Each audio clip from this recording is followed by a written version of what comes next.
The connection here is strong right now.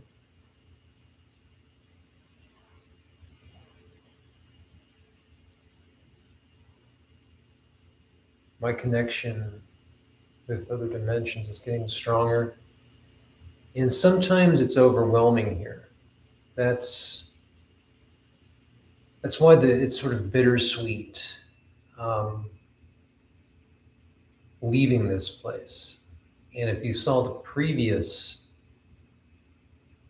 live, I don't know why anybody would watch that, but if you're called to watch it, you should. Where I'm honoring the space here because um, was my father's house, who was married to, of course, my stepmother, who passed away from cancer. And right around that time period, um, part of my story here is I started waking up to certain abilities, which I now understand are ancient abilities. And this location here was one of the locations where, during what I call a modern form of initiation, I saw in a close up, about 6, maybe even 10 feet off the ground, purple sphere with my stepmother. And I mentioned this in the last video, and I've mentioned this before. I'm not going to reiterate that. And the importance of that event, though, was that it was what I call extreme holographic mode. This is as intense and as, I don't want to say 3D, because you're actually going to a space where time is altered. And it requires extra effort on the other side. So that's why I call it extreme holographic mode. And you don't want to be in that mode too much. When you go into that mode, it's for a lesson. And for the people that have discipline, the mystery students that would like to become teachers, this isn't entertainment. You don't accept money, and you don't want to have or expect to have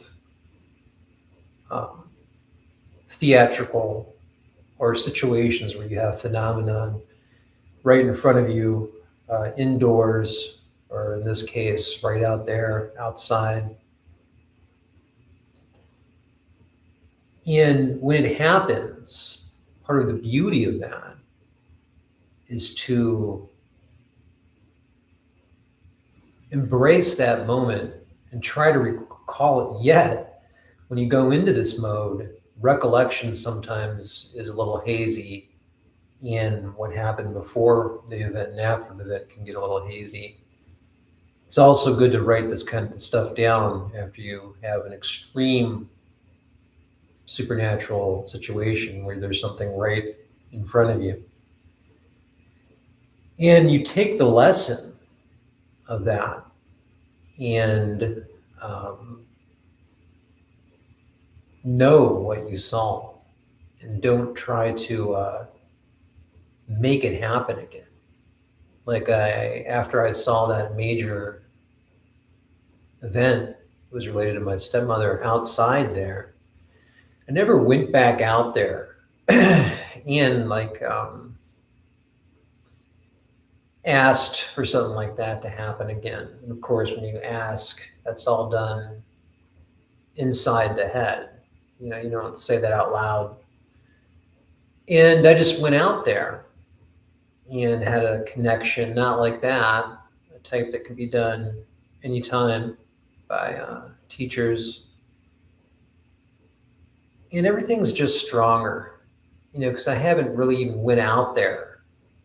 I mean, I was so honored by that close-up phenomenon that I haven't even went out, you know what I'm saying, and tried to do anything, or I was just it was just amazing, but I would step out occasionally like I just did, and this probably is the last time. And there's just a stronger general connection. which leads me to believe that the service to others path, like the hospice work that I've been engaging in, is the right thing. And we will do, and this is mainly meditation here, and I still am going to have to use that camera, even though I did bring this Sionix Black, which is a pretty good camera. You can get this, I forget how much I paid for it. We're not going to use that. I'm going to have to use this one for right now. And after this first meditation, I will talk briefly about Raymond Moody Zoom meeting that just happened at 8 o'clock. This is amazing. You know, Raymond Moody, one of the 5 people I was led to buy books from right after having my first extreme contact situation, which did not happen here at this location. This happened at a hotter spot that I spend a lot of my time at, about 50 to 60% of my time.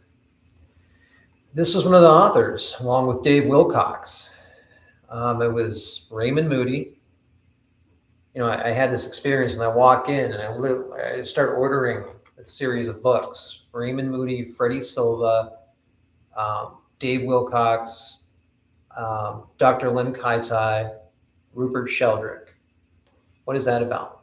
You know, in a matter of 2 nights, I'm ordering all these books, reading them back to back to back.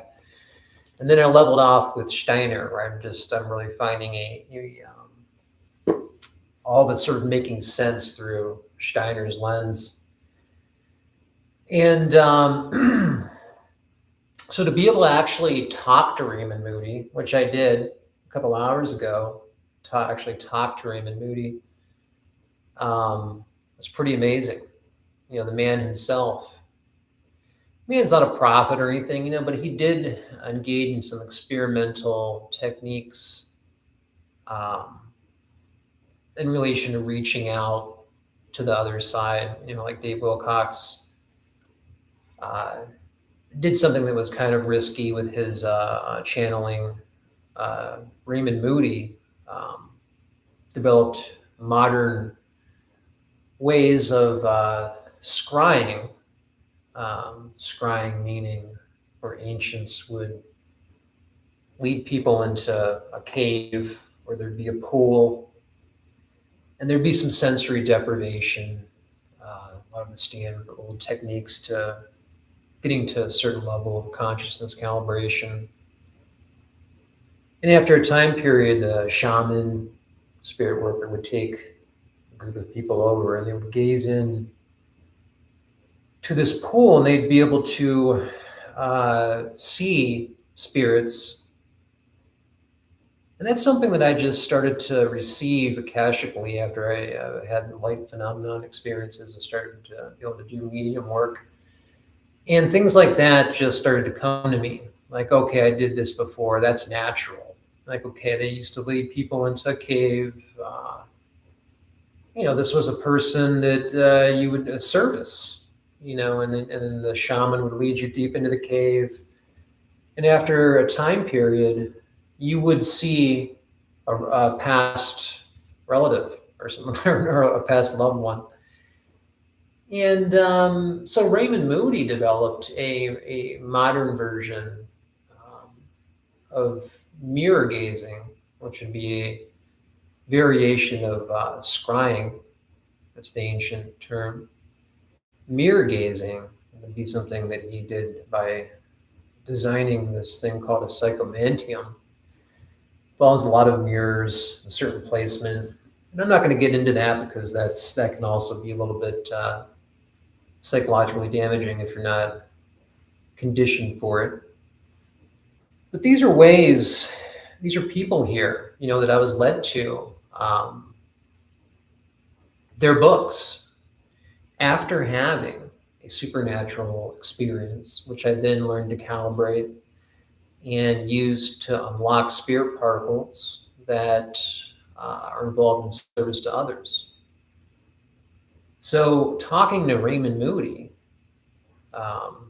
meaning a questionnaire at the end, but he allowed for lengthy questions. I made mine reasonable. There were some long ones. And it was more of like a um, thanking him, just like I wanted to do with Dave for Dave. Then I wanted to offer Dave something else. I think he was a little bit younger and he could handle a teaching. And I wanted to tell him about the phenomenon surrounding my stepmother and about how, um, I saw a certain color orb before she died. And then I asked him if he ever had a situation when he was doing his mirror gazing and his psychomantium, if he ever had this consciousness shift where you feel time loosening up. And one of the things Raymond Moody talked about tonight was how so much of related to the supersensible realm has no definitions. And this is one of those. And I asked him if he had this feeling of time loss where you're completely outside of time. And his answer was really creative. I can't even remember exactly. That's why I'm trying to find the Zoom meeting so I can have a replay. I'm actually having trouble with that. But he started talking about time not being real and what is time. It was just this amazing answer. And when it was over, I'm like, whoa, man. And definitely requires another listen. But the thing was, he was talking about time as how I view it. And I think how Dave Wilcox viewed it. Again, I'm bringing up Dave because it's not yet the 20th. So we have to do a month of Dave tribute. And I'm not a content producer, so I'm just going to take advantage of that.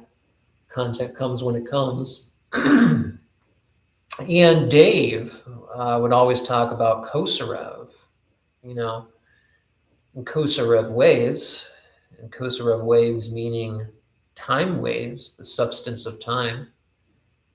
And that was kind of how Raymond Moody answered my question. And he also thanked me for my story about my stepmother and the light phenomenon that I saw after that, and enhancements, what have you. And so that was amazing to really be able to sit for 2 hours live with Raymond Moody, who was one of those people that was very influential during that initial phase of pre-initiation, where it was just reading. It was like 100 books, what have you, and actually talk to the man. I mean, this was a lengthy question. It was probably like maybe 3-4 minutes. I don't know. I really want to go back and watch that Zoom meeting, but to have 2 hours of his time was phenomenal. So, again, sitting in this space, like I said before, there's no theatrics here. Earlier when I did the live thing, I think I busted out like a saxophone. I don't have that with me now. I'm not going to be able to entertain you like that. But that's not the point, because this is discipline. There's nothing that I'm selling. I can't make any money off this. Wouldn't accept any money or donations. We're setting up a particular spiritual stream. Not setting up, it's already been set up. We're tapping into it. And that's what's saddeningly about leaving this property, is leaving this area that's already active. I feel like I've been maintaining it, but you also need a strong feminine presence here that's tapped in, and it's not exactly balanced, so there is some intensity. So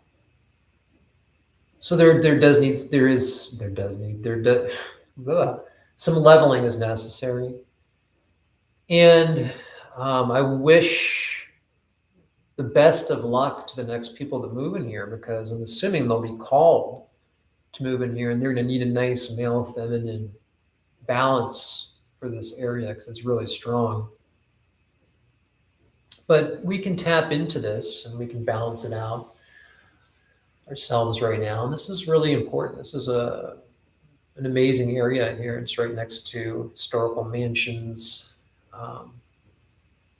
And then another synchronicity is I had ran into a guy in the hotspot that I spent a lot of my time in who acted, I don't want to say too much, in Shakespearean things right over there at this historical mansion. He talked about having a time shift.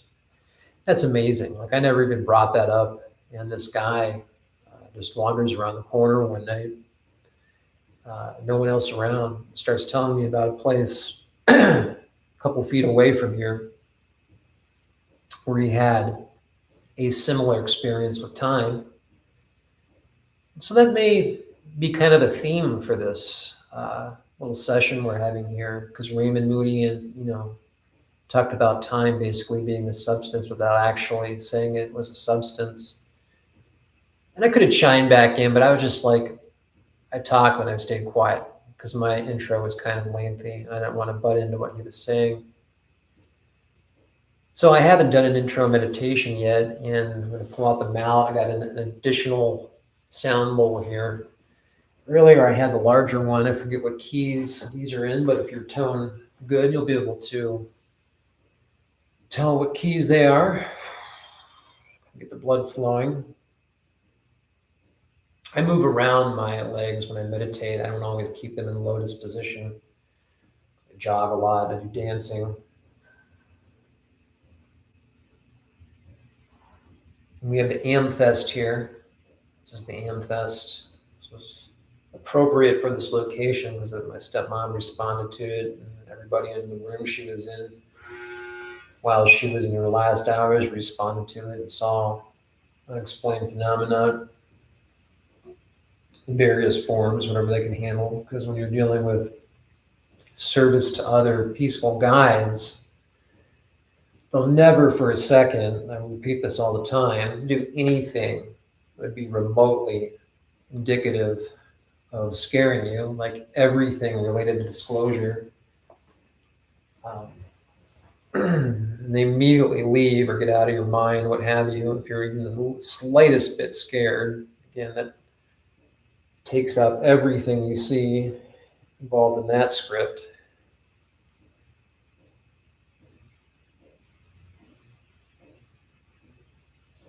Okay, let's see.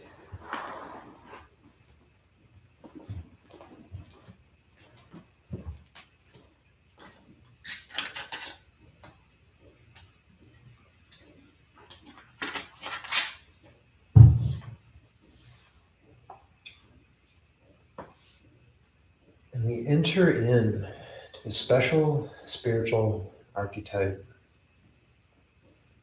that has been available now for people that are waking up to their ascension abilities, waking up to their wanderer abilities. Things are changing. You focus and imagine that you're tapping in to a stream that I'm emitting from the top of my head out into the cosmos. Not that a direction matters, but we have to have a visualization to be able to access the stream.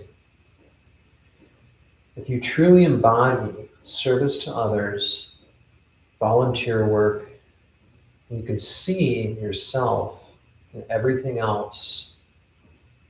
You imagine the stream as being a gold stream. And together, we will tap into it with these 3 phrases that was used in the last live stream earlier. It thinks me.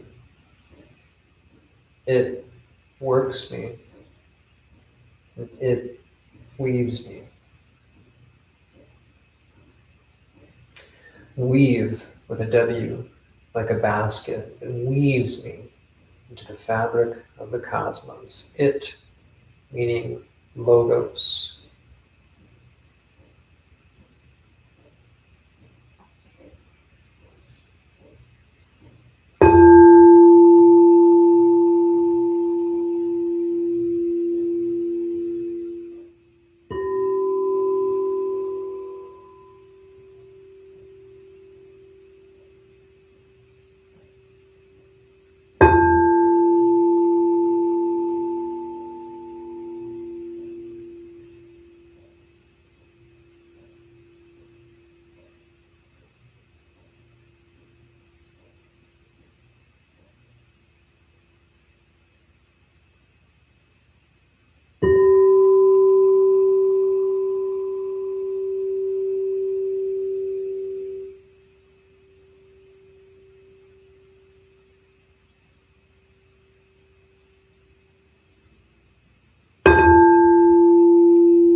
This amethyst is a living being. We thank it for being here.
Allow yourself to see sound, just like you can see a mist emitting from the amethyst.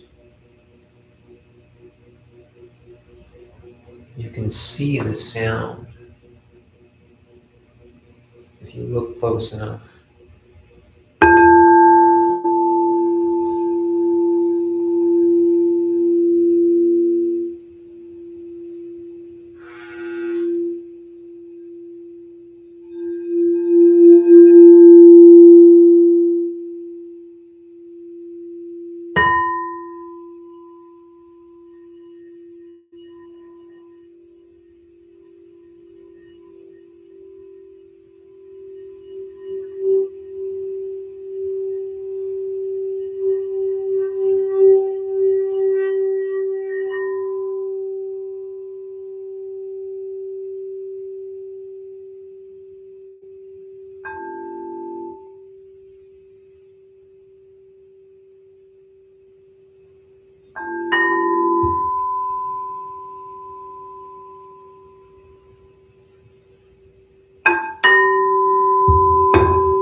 Non-locality also includes objects. For example, this amethyst has been places, and it has been in my hand during supernatural phenomena. And when you link up with me, it doesn't have to be now, I don't think anybody's watching this, but if you come across this, you can still link up and receive an enhancement from the object that I'm holding. It can help you link up to the spirit stream. Service to others is the main key. Volunteer work, all of that makes it easy. As long as you know that there are objects that help us pass in to the other dimensions, and that they're alive, but yet appear solid. This is one of those. And the more you believe, you'll be led to see more.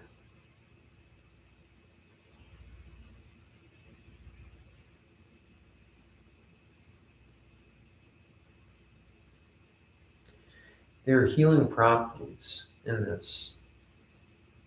And if you imagine it, allowing you some alleviation, allowing you to receive some of those spirit particles that can be activated, and it can do this instantaneously.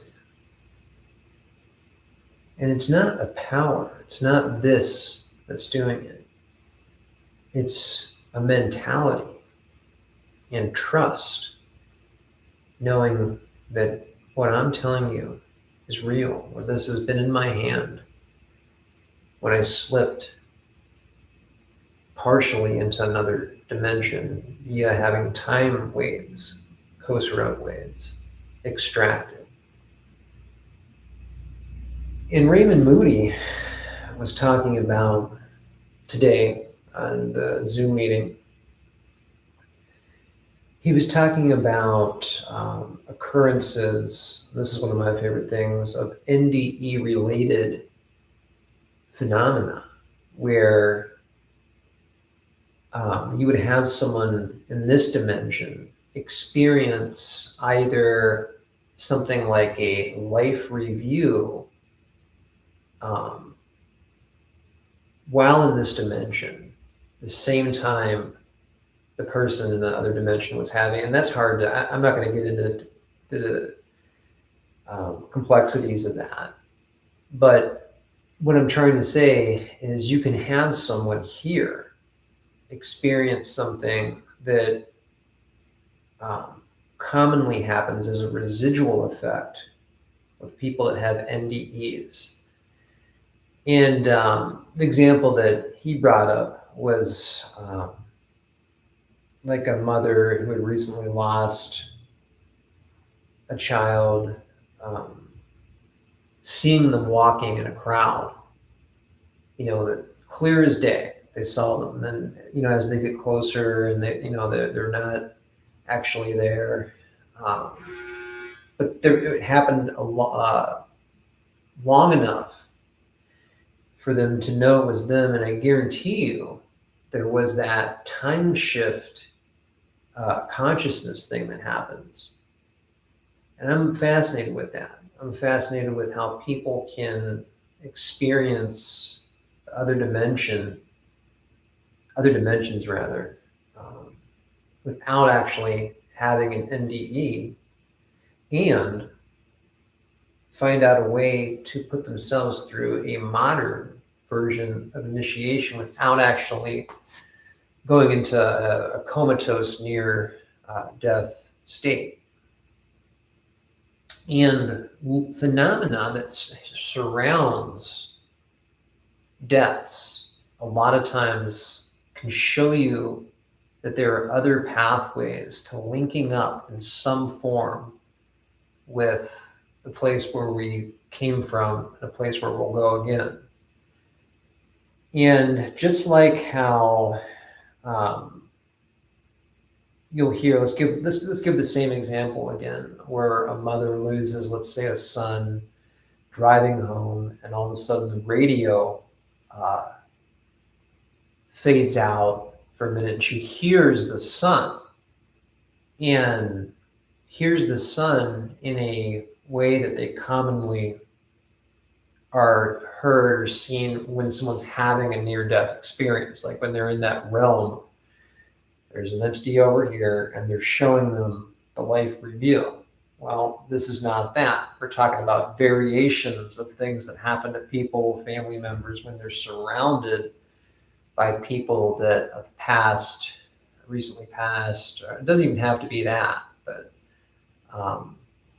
so driving home, and then she'll hear the voice come through, like age 20, or that's if they were older. If they were younger, it's going to come through as they're younger. But if they were, let's say, middle-aged or something like that, it will come through in a way where they would want you to see them in their best, what have you. So a lot of times it's like 20, and this goes for voices as well, and the reason I'm bringing this up is, I'm only doing 2 parts here, and what I do is try to wake people up to their ascension abilities. And if you're having a phenomenon like this, there's all kinds of different things that can happen. These may be signs that you're waking up to ascension abilities, and you don't want to get confused and think you're being contacted by aliens or something like that. And another thing that can happen, if you're starting to feel these hotspot areas, like if you're actually starting to feel the telluric currents, the male feminine currents, you, hold on just 1 second here.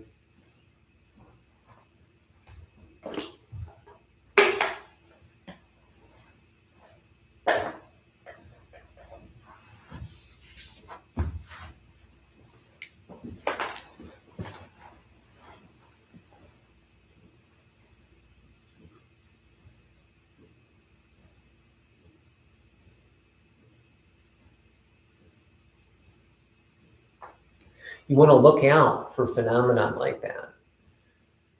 And reading Raymond Moody, for example, the person I was lucky enough to speak to today during the live chat, the live Zoom meeting, that was one of the recurring themes.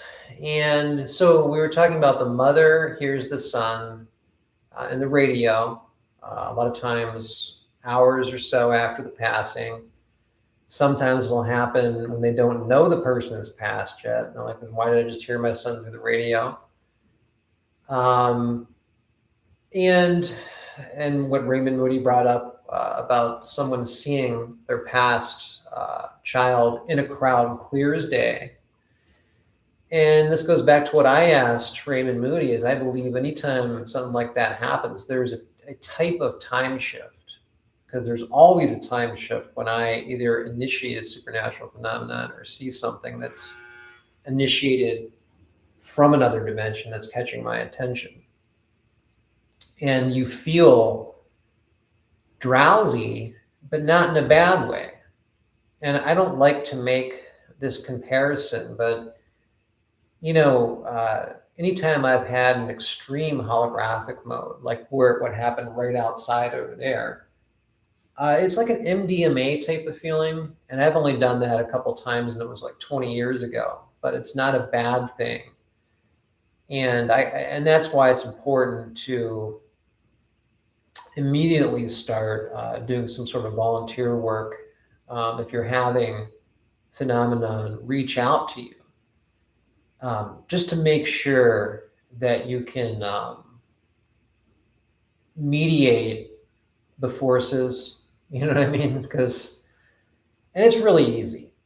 if you're walking outside like what I did over there, and a purple orb appears 6 feet off the ground, and you have a beautiful feeling, and there's not much more proof you need that we're here on a mission in this body, the soul container. You know, I used to be an atheist, but part of even when I was in college, but part of that whole study, like when people are studying philosophy, is you have to admit when you see evidence.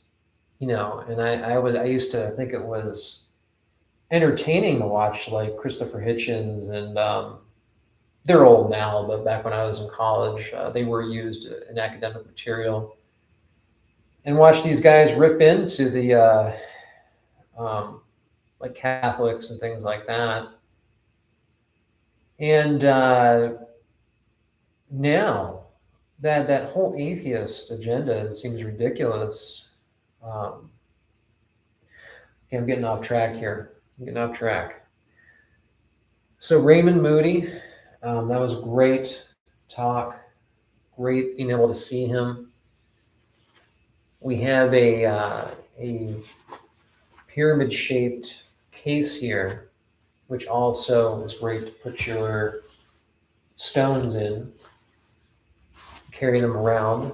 And we all know the benefit of having something that's pyramid-shaped.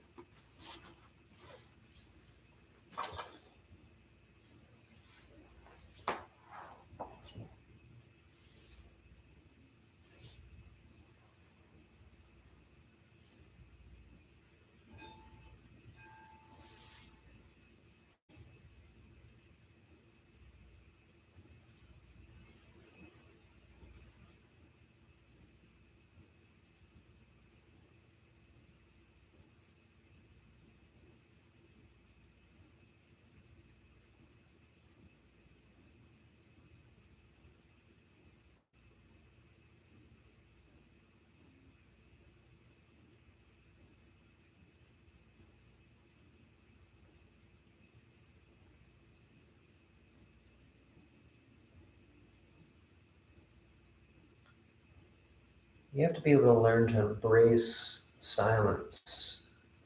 A lot of people are scared of silence.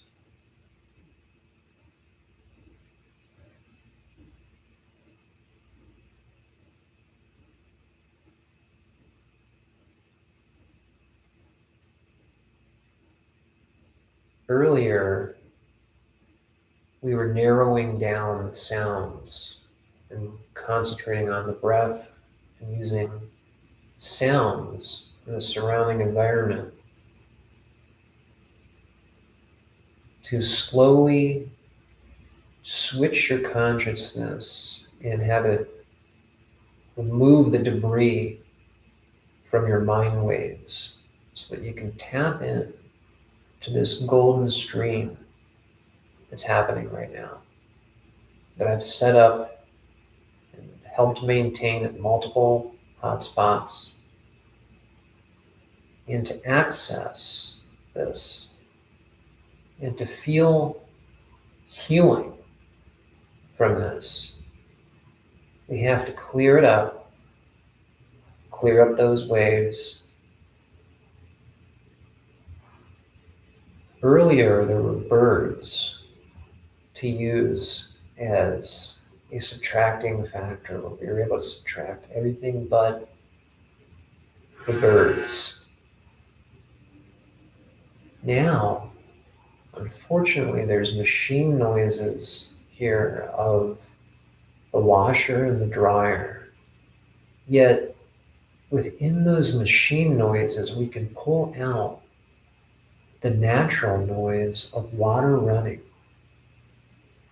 And as we know from anthroposophical studies, there are certain spirits that live inside water that becomes complex. But we can hear the water running through the pipes and draining into the drain, the sounds of the washer, and narrow that down to just the water moving.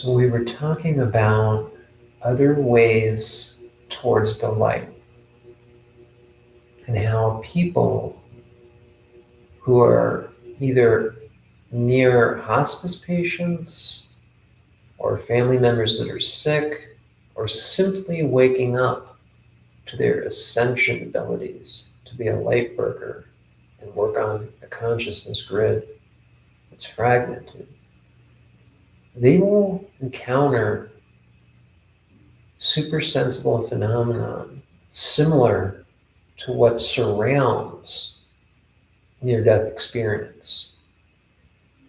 In one of those is to be able to walk into an establishment and sort of tell if someone's had an NDE. And anytime that I've been able to detect these individuals, the first thing you ask them is, well, I bet you can remember it like it happened yesterday. And the last time I did this, the lady was in her 60s, and this happened in her teens, and immediately she says, yes.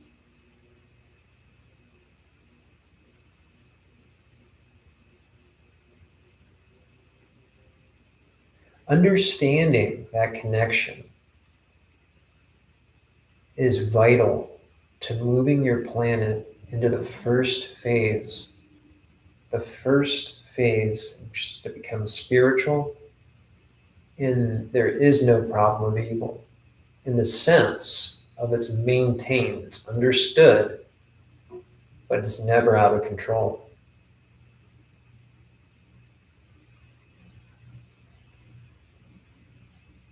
And having access to that realm where we see so much evidence of, whether it's Anita Moorjani having cancer and being almost dead, having a near-death experience, coming back and having the cancer completely reversed, she's alive and fine.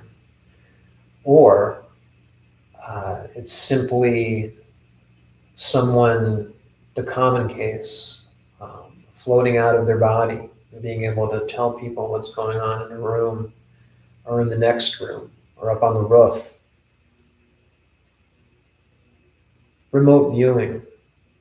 All this stuff are ways that we can see that there's a dimension that's outside of time. And the time is a substance with structure and codes. And there are ways that we can tap in and utilize elements of the light in the same way that the ancients did. We can set up locations in each town where there are modern shamans working, people that have seen through materialism. They no longer need things because love and compassion has become a substance. It has replaced the need for stimulus gratification. We can live like this. There are people that have seen this and are currently seeing this.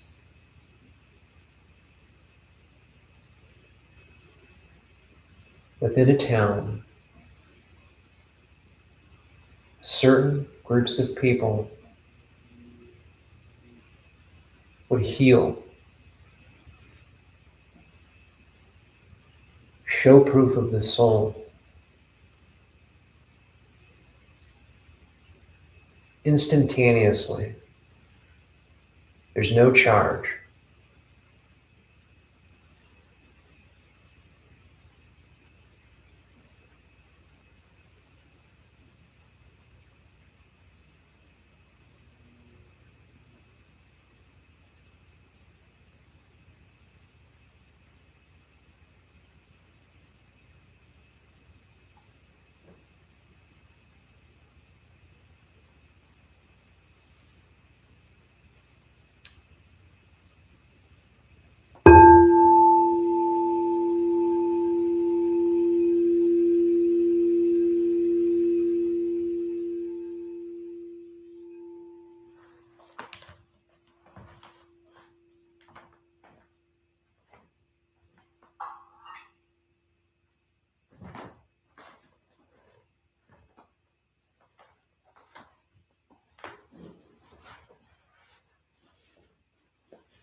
when your planet becomes spiritual, the first phase,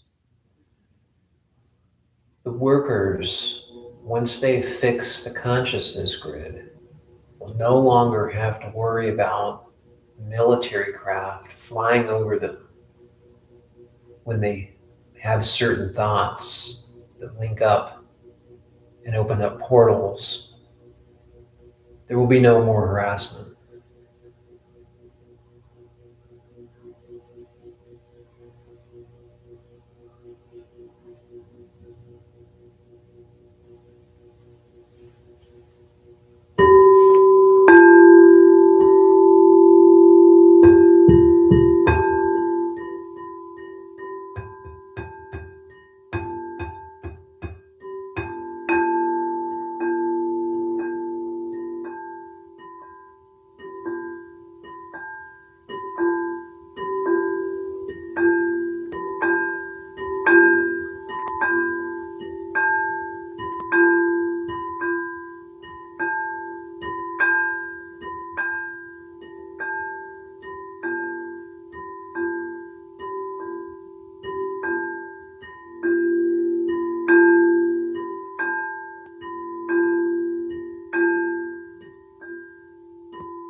Meditation is discipline.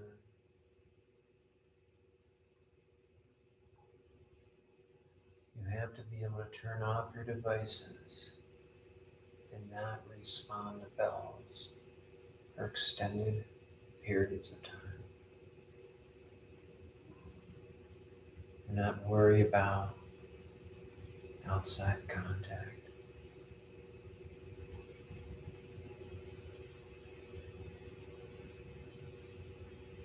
Quiet the mind.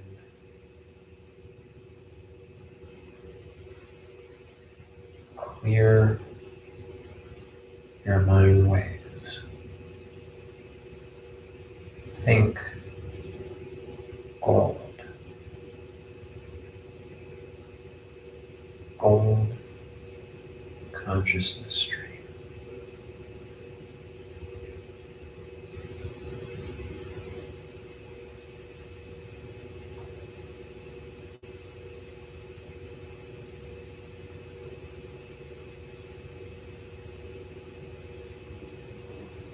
The energy of the property is strong. I feel a balance. I feel my ancestors surrounding me. I feel presence.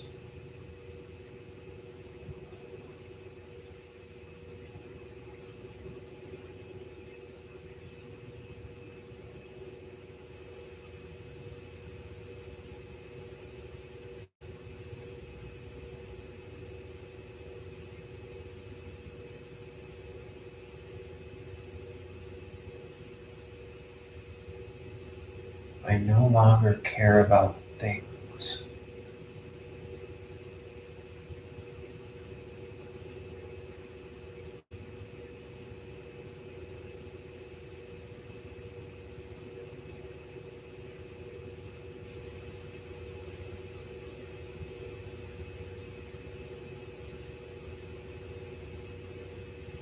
I care only about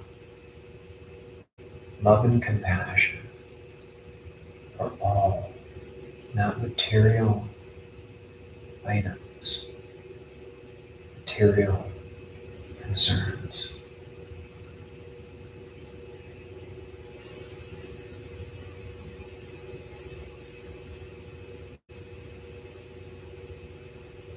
I calibrate my mind like the inside of the pyramids. No one was buried inside the pyramids.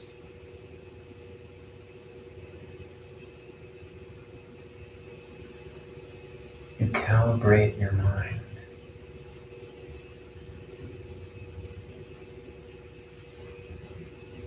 Like each room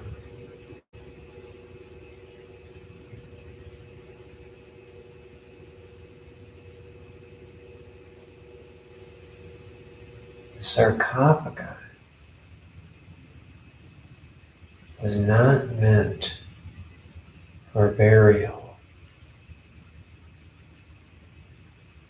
It was meant for a process that happened while you were alive.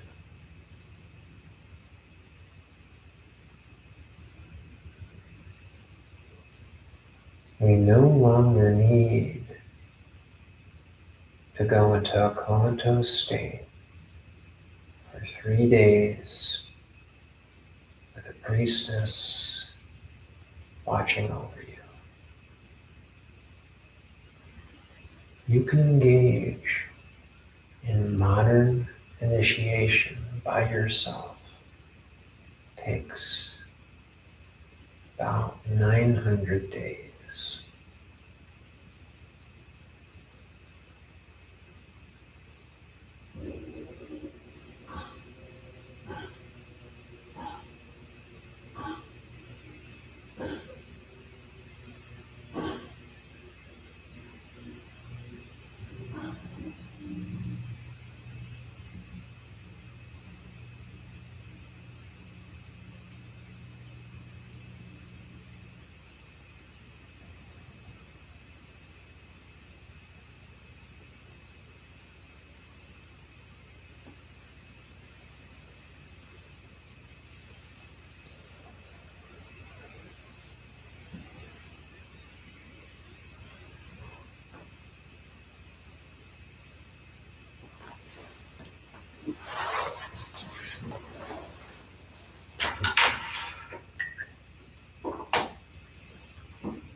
I will be back in 5 minutes.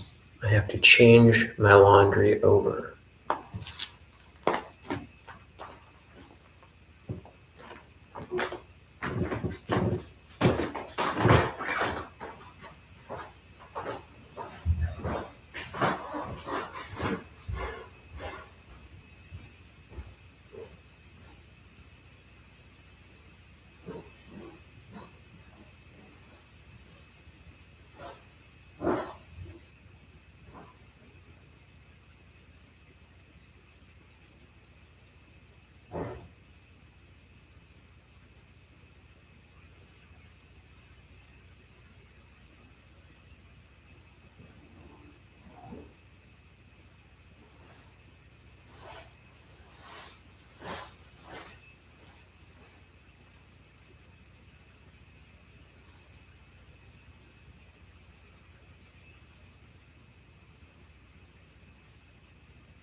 Well, let's see what we got here.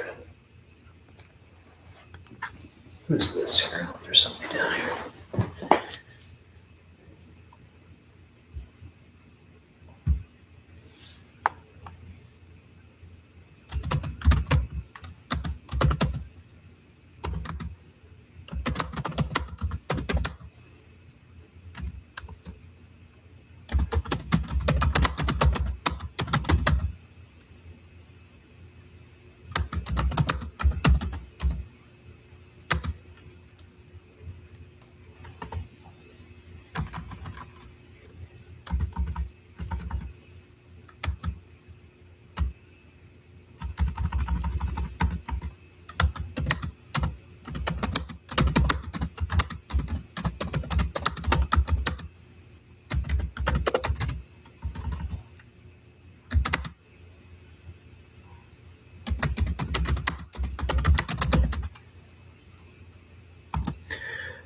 Okay, so what's going on here?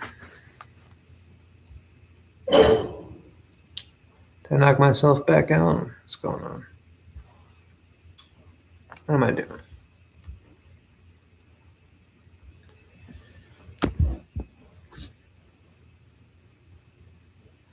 Okay, something's going on here. Whoops. Sorry.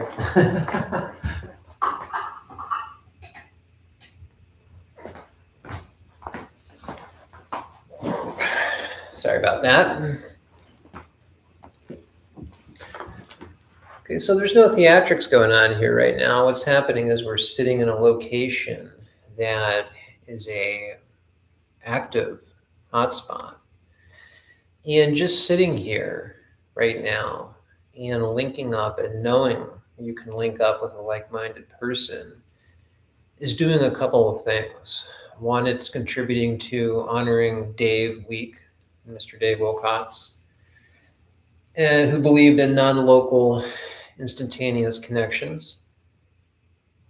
And it's also for basic healing, which, if you understand that you can receive healing from the intelligent infinity dimension, then when you visualize looking up with a stream like this, you can receive that healing.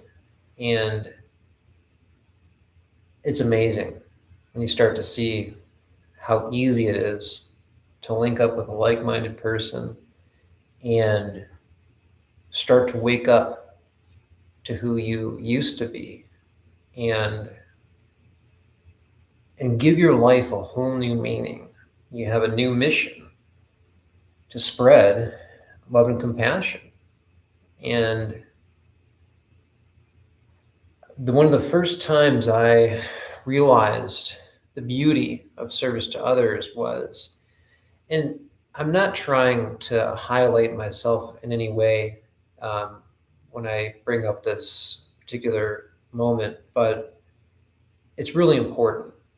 I had given some, well, first of all, I was at the gas station around the holidays, and someone had come up to me. It was a boy had come up to me, and I'd seen him walk from this his mother's car, which was right over here at the gas station. Like, I was at this pump, they were over here, and he had asked me for money, and you can tell the mother had sent him over. And I'd worked in the city years ago, managing a CD bar back when I was not polarized positive. And I had seen this kind of scenario a lot. And there was something about this particular variation where the mother, everybody else in the car looked fine. They didn't look like they were having any drug problems, which is commonly what I would see in the city when you would see this script. This seemed genuine, and not that it would matter because I was in a new mindset, and I had given this kid like $50. It's a lot of money for me. And I had just given him the bill and then drove away. But as I was driving away, I heard him go, $50? $50? And his mom was like, she was like, Jesus Christ. And I just saw all that out of the corner of my eye, and she was thinking, and it was honest. The honesty in that led me to start to become emotional as I was driving away. And the reason I'm bringing this up, there's many ways where we can start to see these spirit particles unlock. And there could be much better ways to put that. But I think it's a simple way to visualize how to do this. And I'm about to bring up another example. And so I was driving away and I started to weep. Okay, and I had to drive around the block, and the tears were tears of happiness and compassion. And it was similar to 10 years prior when I had began to meditate, and I got caught in pessimism, went to college, what have you.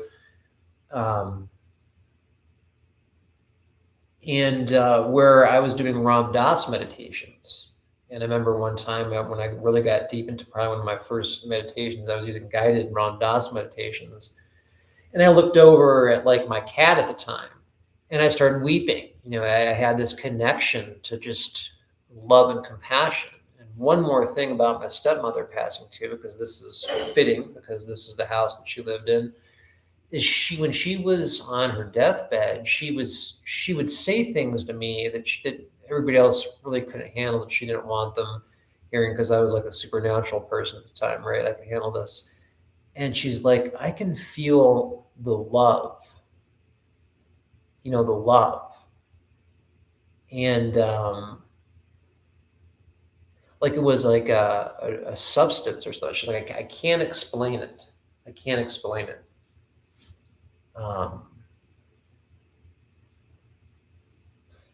And so, you know what? I'm going to switch gears for a minute. This camera is actually bad. I mean, I was going to use one that had night vision on it and everything. I didn't bring the proper setup. But I think what I'll do is, because I'm not going to have another opportunity to do this, I might as well take this laptop and at least kind of walk outside a little bit. I think it's raining a little bit, but I think it's appropriate to just walk around a little bit and actually go out to this location where this purple sphere came down.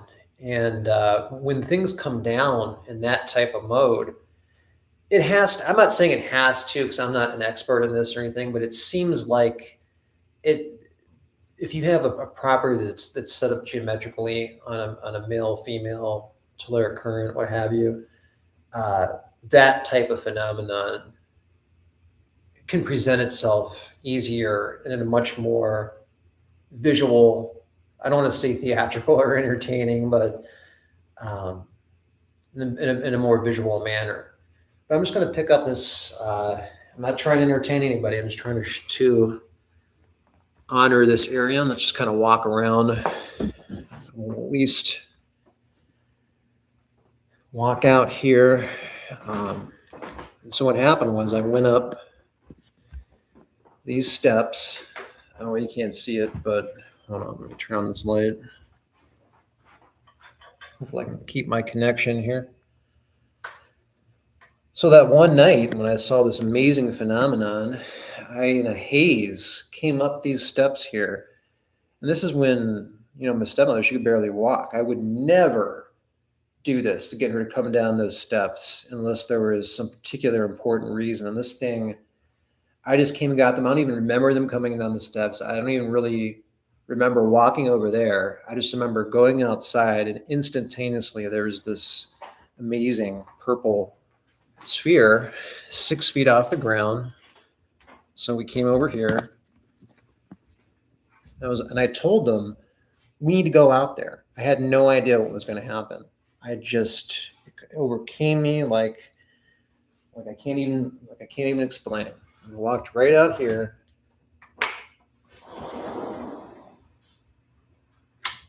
Oh, we're my neighbors, so be quiet. And just boom, like this.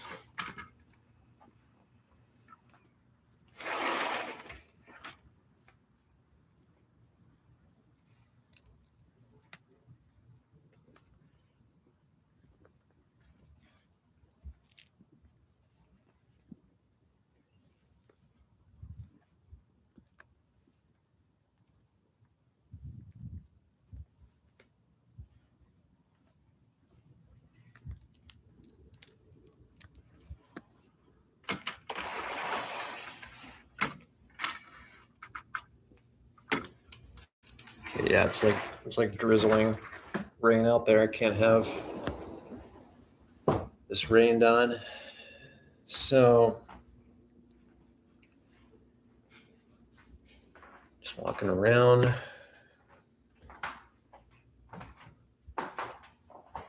Go down there.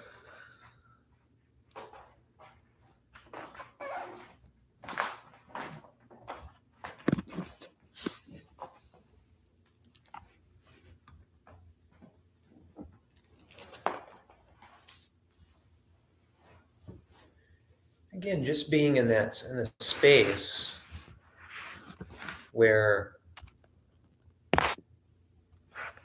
those things happen, you get an idea of the type of interconnected network that is the consciousness grid. We don't have access to this grid right now. It's shrouded by the problem of evil. I mean, the story couldn't be more clear than in Freddie Silva's book on the Templars. The First Templar Nation. If you want to bypass all the terms that have developed multiple meanings like DS, look at the ancient story there. Go back to the time of the Templar monks and see what this force was doing. And you can begin to see that there were warriors, spiritual warriors, who didn't fight. Well, everybody back then had to fight to a certain degree. You had to be trained in fighting. We're talking about every day was way different survival in relation to survival, but spiritual warriors, and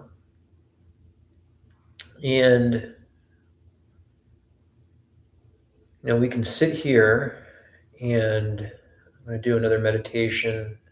This isn't, like I said, this isn't meant to be entertaining. It's meant to sit in this space, realize you can tap into a particular consciousness stream and possibly receive some healing from it,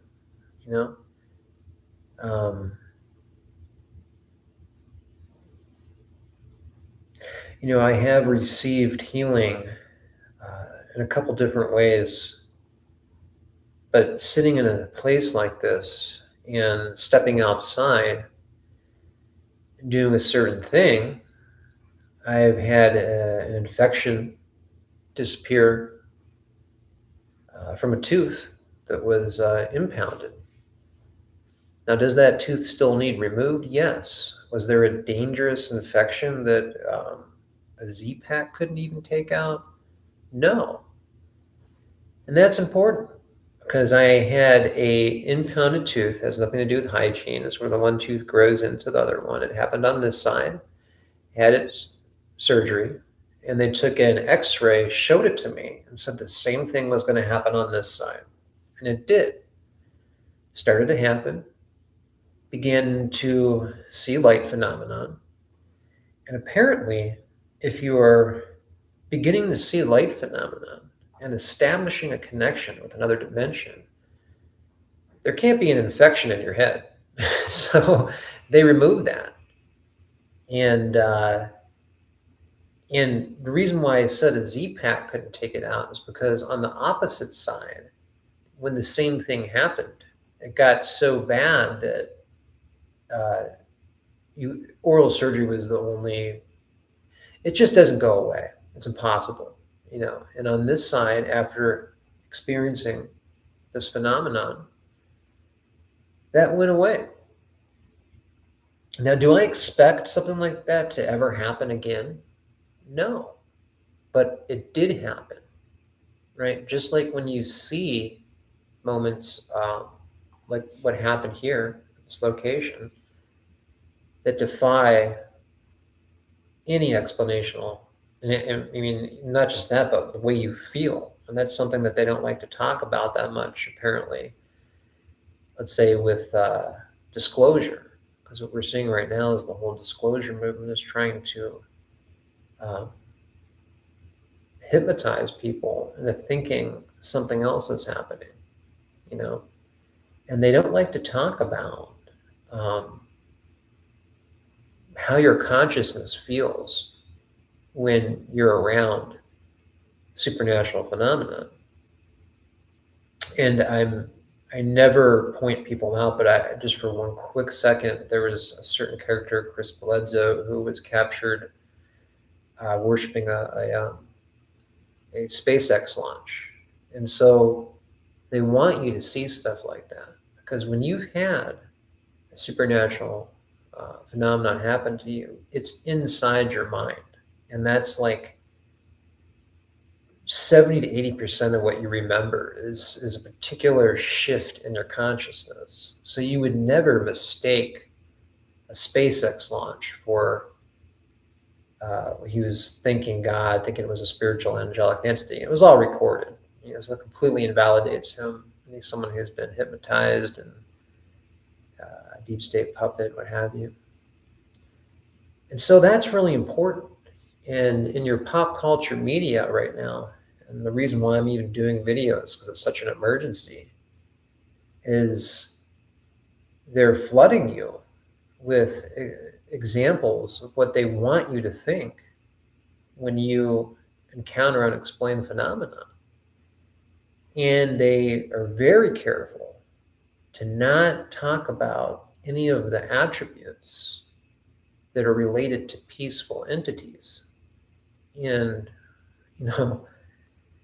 one of the main things that peaceful entities do once you're calibrated, service to others, volunteer work, I repeat myself again like a mantra, is they leave you alone the second you get scared.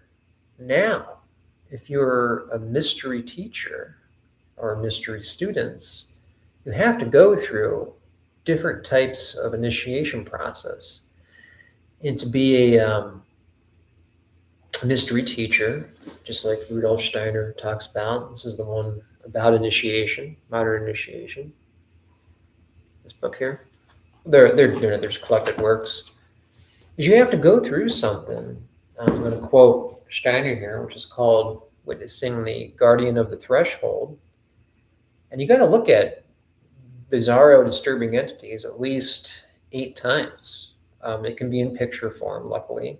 Sometimes it'll show up. You look at your TV screen or something, it'll be frozen there. I don't want to get into that, but that's extreme commitment, And the reason why students, occult students, meaning positive occult, it's a term that's been twisted around, nothing wrong with that term.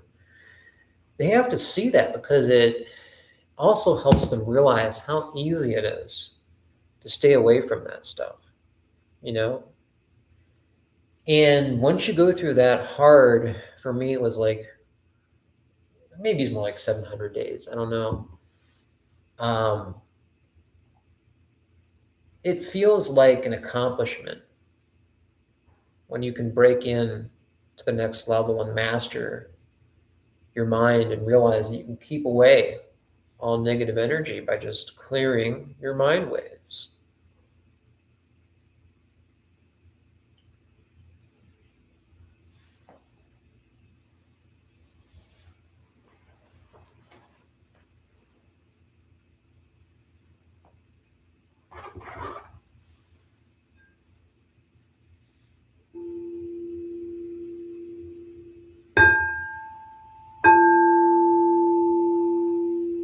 And we realize that the purpose of being here is to unlock something in your mind, to tap in to what I'm emitting right now and maintaining, and how people all around the globe could be sitting in spots, maintaining them and making it easy for the regular public to access healing, information, free energy,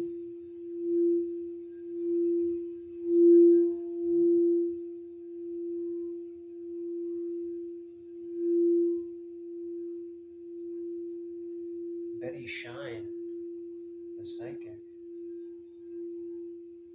she would go to this place where she would astral travel.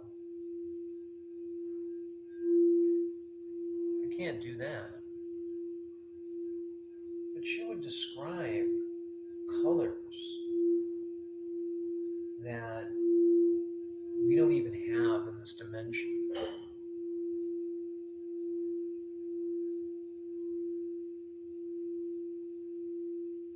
And that's another example of going to a place outside of time.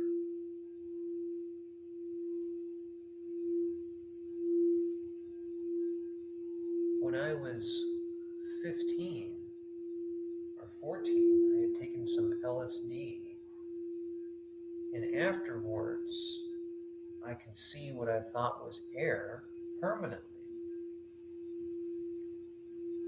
Anytime there was like fluorescent lights, I I would get a little uncomfortable. I wasn't quite sure how to define it other than I can see air. I now understand that that was an unlocking of the first level of a type of consciousness expansion that would lead me to where I'm at today.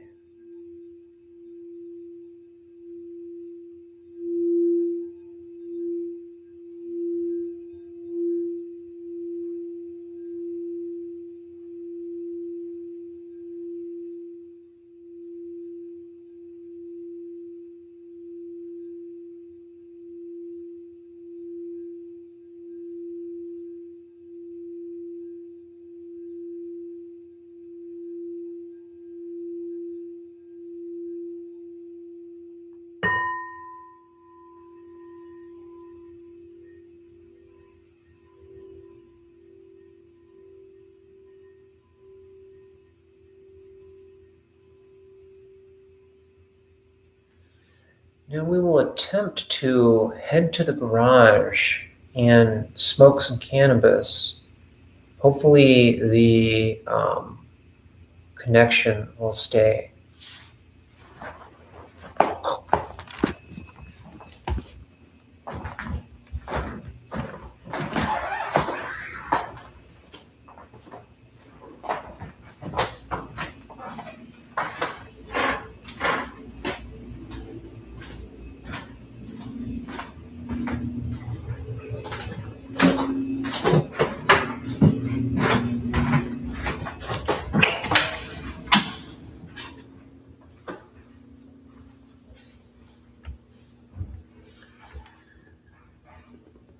Still on? Oh, okay, wow.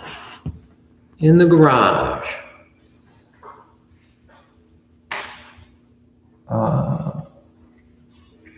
Where's the...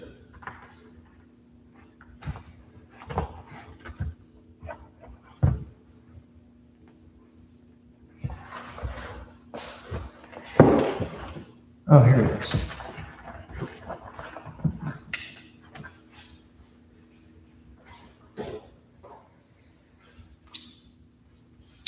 Got to work out if you're going to be smoking the cannabis. I went on a jog today.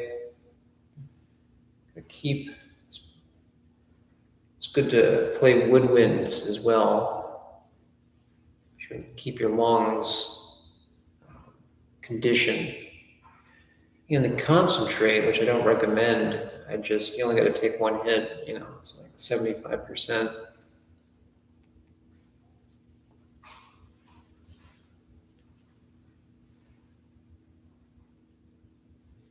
Energy, this property is amazing. It's a high in itself. When you can start to tap into that energy, it's just phenomenal.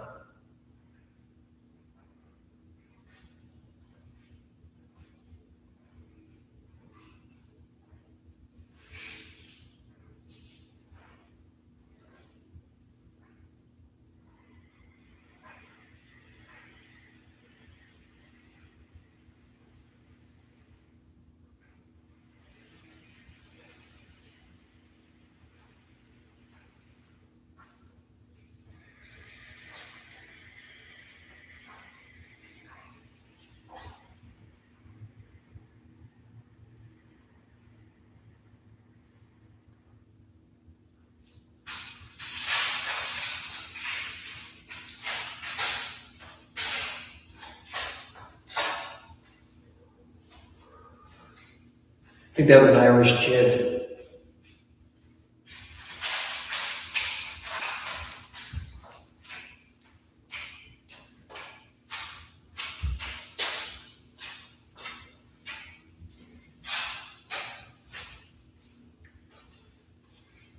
Okay, we'll pretend I didn't do that. I'll go ahead and edit that part out later on. Let's see.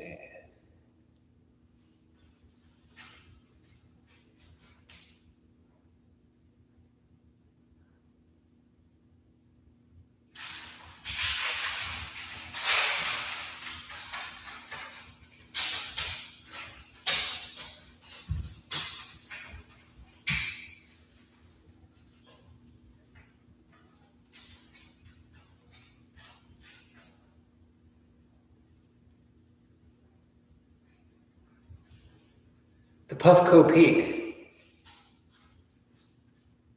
Mixed opinions here on this.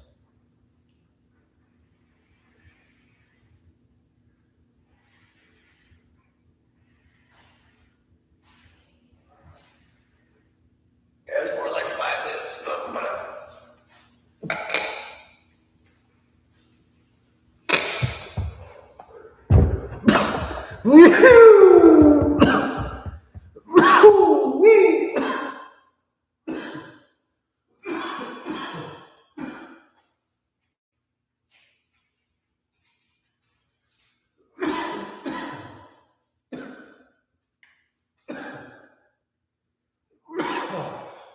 All right.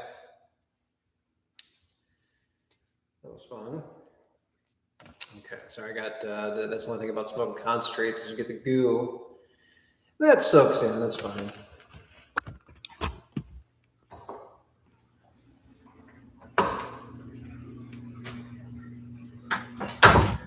One thing you'll know about hotspots is everyone's got a story. You know, people will be like, oh, I heard this voice here. You know, I've seen something from the corner of their eye. It's always the same.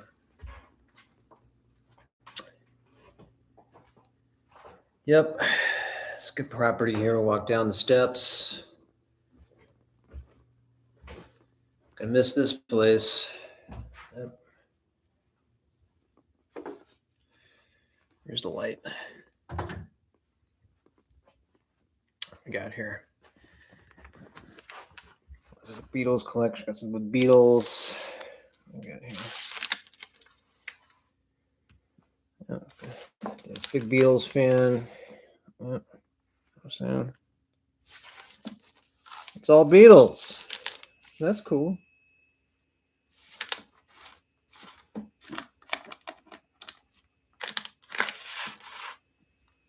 Okay.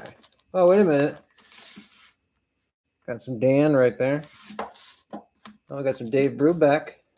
All right. Well, these are actually my records, but I bring them over for him. What do we got here? Cocky. That's cool, man. Oh, wait a minute. Oh. All right. That's cool, man. Yeah, there's the desk. It's been around for a long time.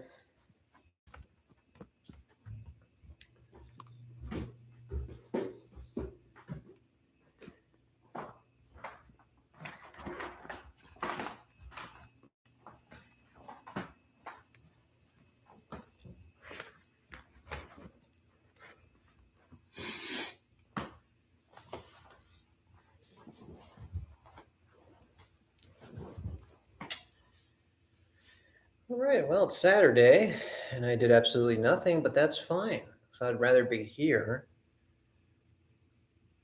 expanding my consciousness, clearing my mind waves, and preparing to take the next step on a path of service to others and spreading certain knowledge to help wake people up. Like Dave Wilcock helped initially lead me to certain people, and I keep bringing him up because, it's going to be tribute time for him for another day or so, or whenever until the 20th hits. That'll be 1 month. And I'm exhausted, but I'm still going. And we're going to do a couple more meditations because this space, it's important, to be able to record some activity like this. And it's kind of a shame that I didn't make any attempt to promote this, because it would be nice to have some sort of thing where I can answer some questions. But you know what? That's rough for me, because I don't want to do anything that would lead to entertainment or making money. So I don't know, but we're getting into some sound bowl meditation here.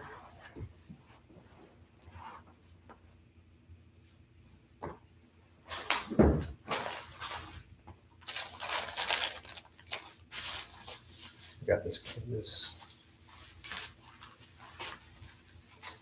candle that's like a cereal. It's like cereal. I put it's like Fruity Pebbles. Put them in there. It's all candle wax.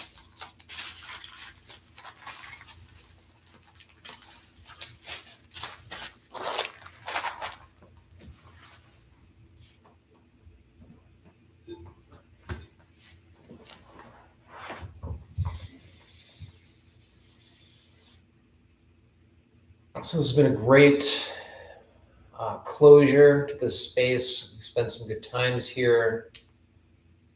I remember when they moved in here. I've been living at a certain location for about 16 years, but when I was 19, I think it was when they moved here. So a lot of my memories are actually with a different property, but there's a lot attached here. A lot of good memories attached here from early adulthood, real late teenage years. And I remember walking around that block out there, clear as day, thinking about time and how fast time was passing. And I was 19. And, the time to substance. And that's one of the beautiful things that you can discover when you become a mystery student, which is important for ascension for this time period, is realizing that time is an illusion. And that's not scary. It's not scary at all. And something Raymond Moody was talking about a couple hours ago on the live Zoom meeting was that very nature of time is questionable, basically.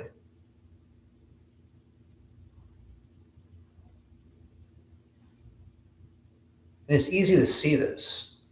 And so when you're engaged in modern variations of mystery teachings, you often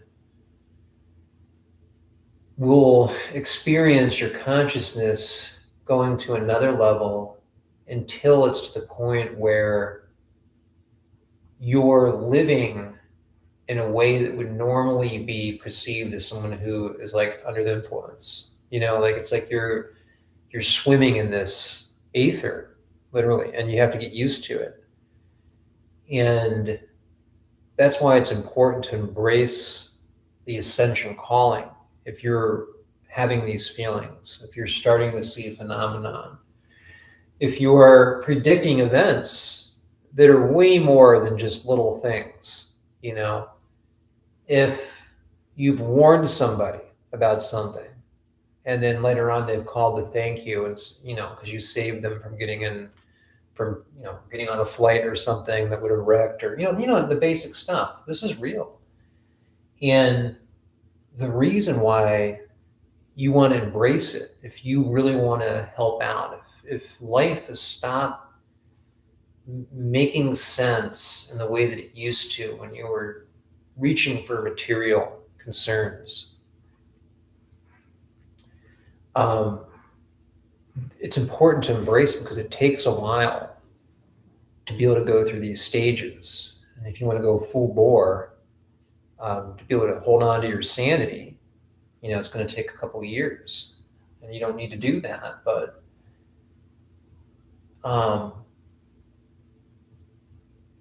it doesn't take a lot to see that there is a major problem with the problem of evil.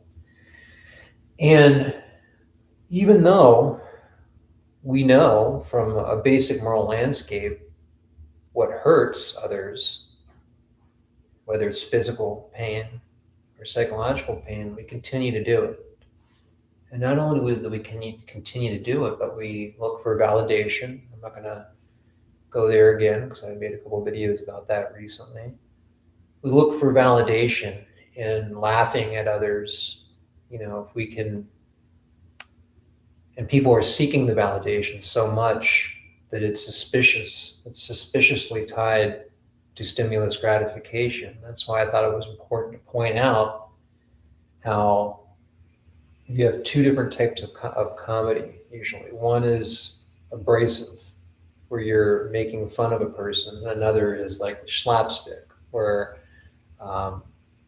PG rated, like Mr. Bean, like Rowan Atkinson. He said when the guy's got he's like a genius level IQ, and he wanted to make a comedy character, kind of like most of Dave's comedy characters, that anyone could find funny. And I remember being really young and watching Mr. Bean. I know there's not that many episodes, but I thought it was hilarious. Watched it again like in my late 30s and thought it was even funnier, right? And so that would register in the brain a type of comedy that wasn't attached to as much emotion as something like those guys that make fun of Dave and were making fun of Dave, and that was activating a particular pathway in the brain. And I have all that. I think I have notes on that, the PDF on my phone, but of the peer-reviewed study on that. And so learning to master this energy, this positive energy, you have to sacrifice things like that. You have to sacrifice entertainment that and you know that you're trying to validate so that you can. Now look, all comedy is some. A lot of comedy involves some form of mockery, but not abrasive mockery to the point where you could lead someone to suicide and then say it's like a parody or something. I'm just going to leave that at that. But when you're balancing out, or when you're clearing your mind waves, and you really want to pick up the Michalak path and serve others, you have to be honest about where you're getting your stimulus gratification. And that's why academia and esoteric thought are compatible to a certain degree, because learning about biopsychology helps you not get caught up in so much of those traps. And it's actually free to abandon free will, because if you understand that there's parts of you that are not in your control, and you learn the electrical, chemical physiology of the brain, you can say, well, wait a minute, I just laughed at some guy that was verbally destroying somebody. They were saying the F word. They were talking about their personal finances. They were talking about their marriage, and I was laughing and I was enjoying it. And you have to be able to stop as a spiritual worker and learn that there's never really a time for that kind of validation.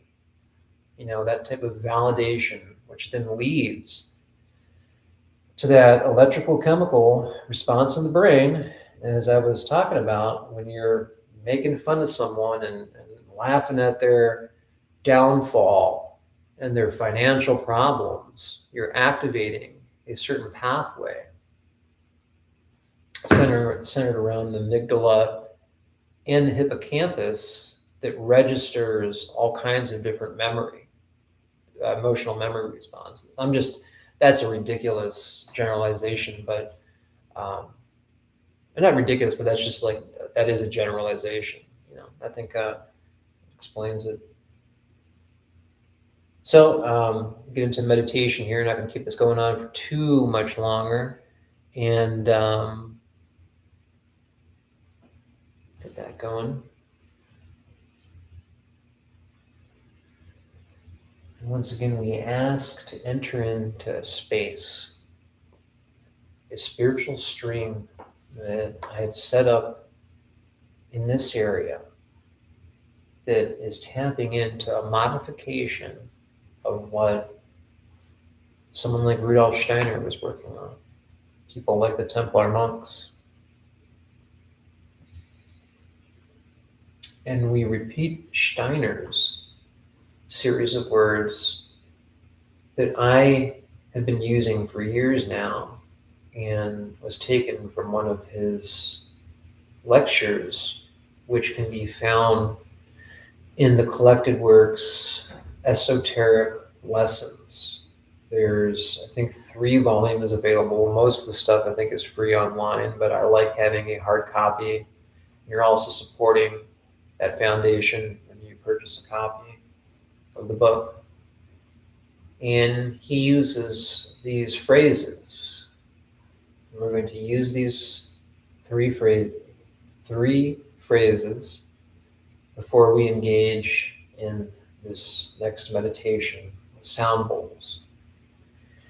And it is an acknowledgement of being a part of the Logos, an acknowledgement and celebration of being an extension of the original tone and the original thought, the original geometric shape.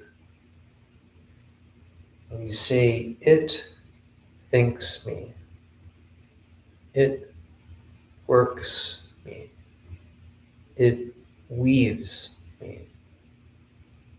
And I like to add into the fabric of the cosmos, when we enter in to this meditative space and begin.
Just like the amethyst,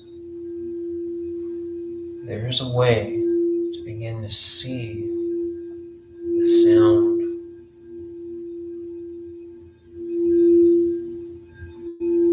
see the sound emitting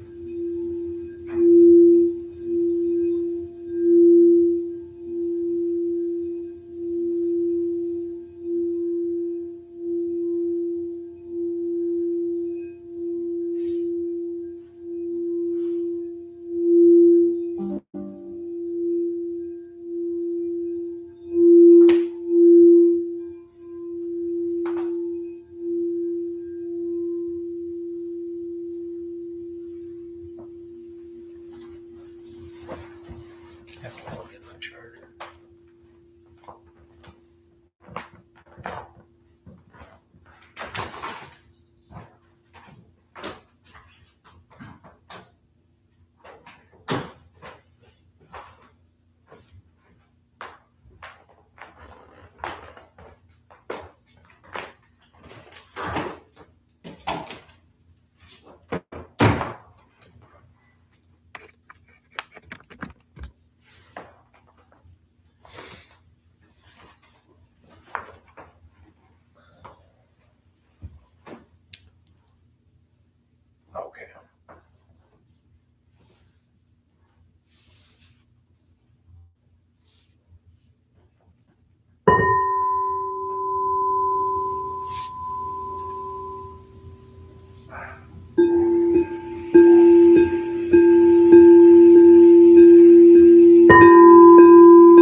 Unwinding your spirit organ takes discipline and time.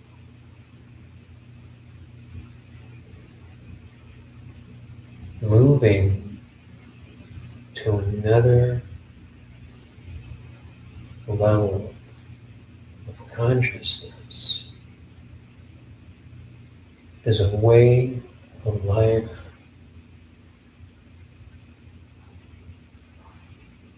dedication, discipline, sacrifice.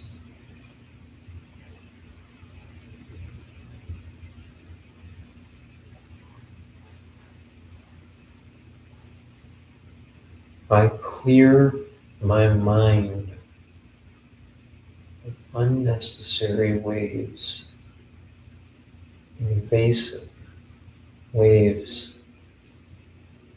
cause people to do harm to others.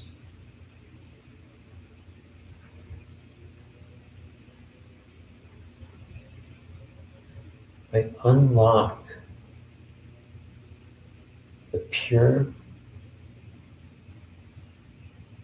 loving consciousness. I imagine a golden light. But before I process this light, I pull out the good light from the base image. I pull out the good light and place it over my head and send it off into the stream.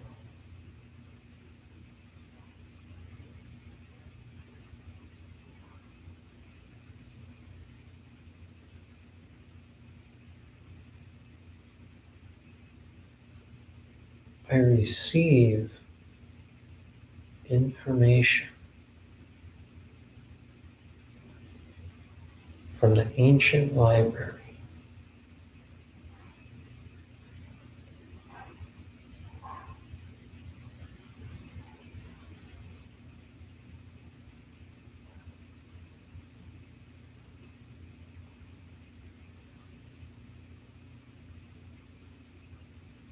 I calibrate my consciousness to see through the veil and to know the time of night that makes it easy to see through the veil. Because I am male in this incarnation, when the moon is partially illuminated, I look away from the moon and I gain a stronger connection.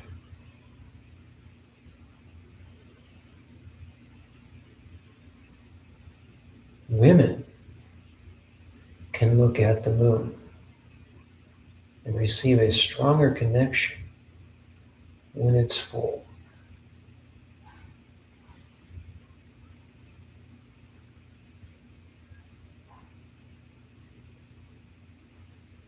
And when the two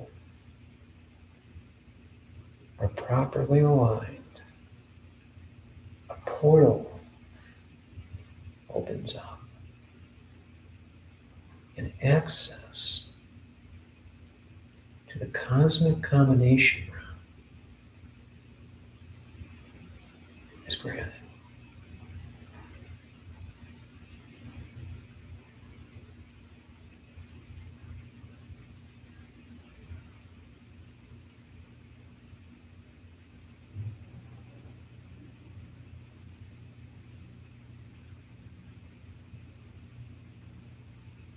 I harness energy of this sacred space and honor it and receive teachings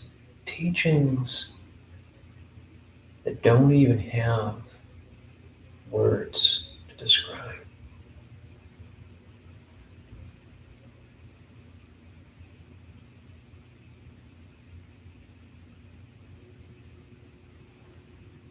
I thank Brother David Wilcock for completing his Macallic mission, and then presenting himself in light phenomenon form to let people know that there is no purgatorial area or restriction for the decision he made.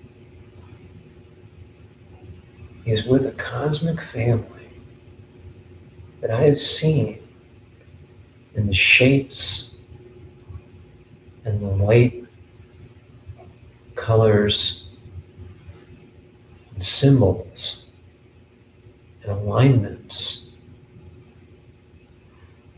that students learn to decipher.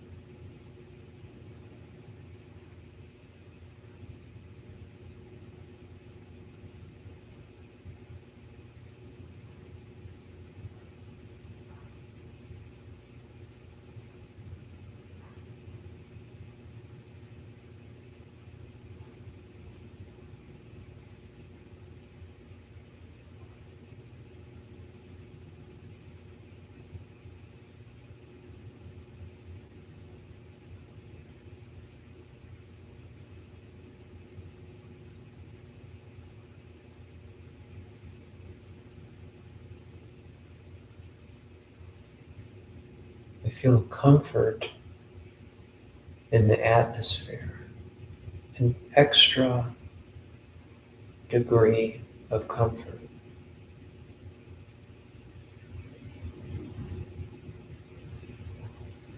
There seems to be a support for my back, even though there's nothing behind me.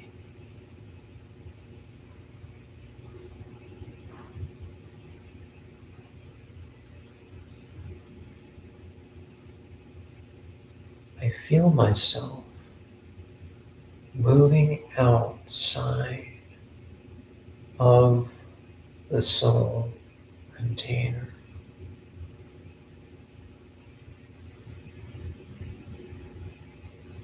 And lingering for a moment.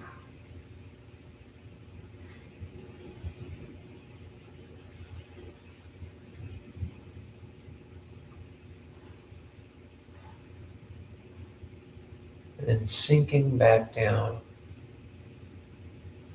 into a deeper level of awareness.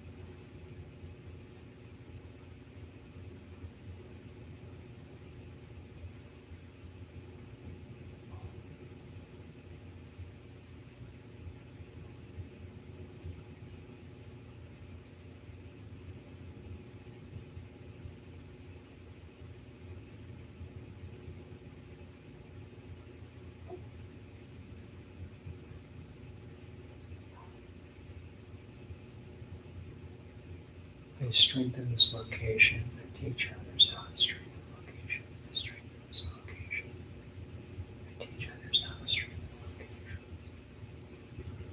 wake up, wake up.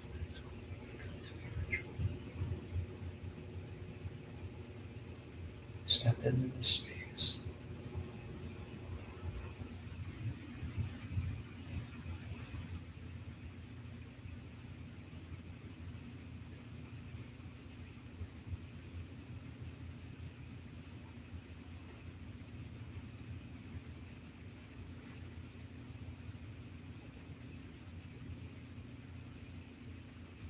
Discipline, dedication, sacrifice.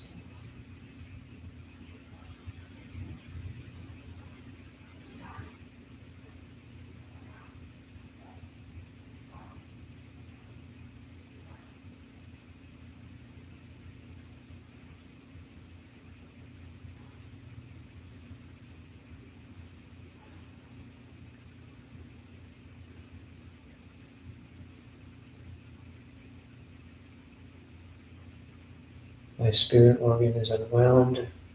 I see with my third eye. My guides are real. They guide me. They help me guide the public. They guide me. They help me guide the public. I will pick up the sword.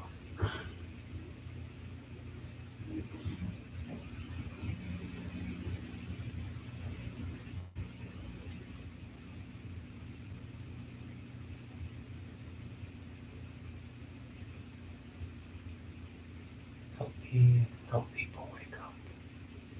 Help me help people wake up and see.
Taking deep breaths in and out.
Okay, well, that's it.